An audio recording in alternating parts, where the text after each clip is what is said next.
L'ho voluta io questa conferenza stampa di fatto in tutti i territori di tutte le ULSS Veneto, perché è bene che si capisca che quello che magari anche qualcuno mentre visita va a dire senza voler generalizzare, ma dire al paziente ma sai non ci sono medici per la ragione non assume, non è vero, nel senso che noi abbiamo migliaia di posti vacanti, non riusciamo a coprirli perché i concorsi o non si presentano o si presentano, vincono e se ne vanno da un'altra parte, nel senso che ci sono più offerte di lavoro di quelli che sono i medici. 81 medici di pronto soccorso, 31 ginecologi, 29 pediatri. Il totale dei posti a concorso arriva a 299, numeri che aumentano ulteriormente se si allarga il campo, numeri dell'emergenza che sta vivendo il Veneto nella sanità. I concorsi, la disponibilità ad assumere ci sono, a mancare sono i camici bianchi. Partiamo dal pronto soccorso che è la prima emergenza. E se potessimo in questa fase emergenziale utilizzare anche medici che non hanno la specializzazione per l'emergenza urgenza, ma che sono medici, potremmo già dare una mano nei pronto soccorso.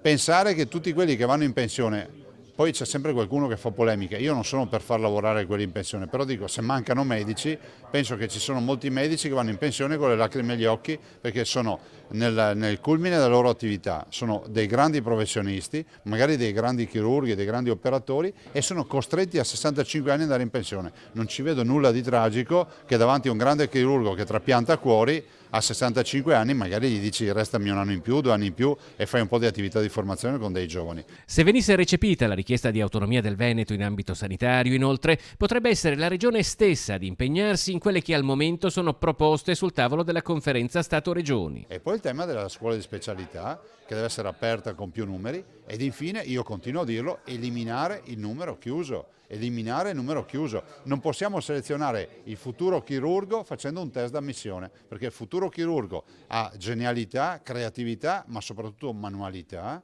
e lo vediamo solo quando sarà medico e inizia a entrare in sala operatoria. Ma se li selezioniamo chiedendogli che colore ha il cavallo di Napoleone, finisce male.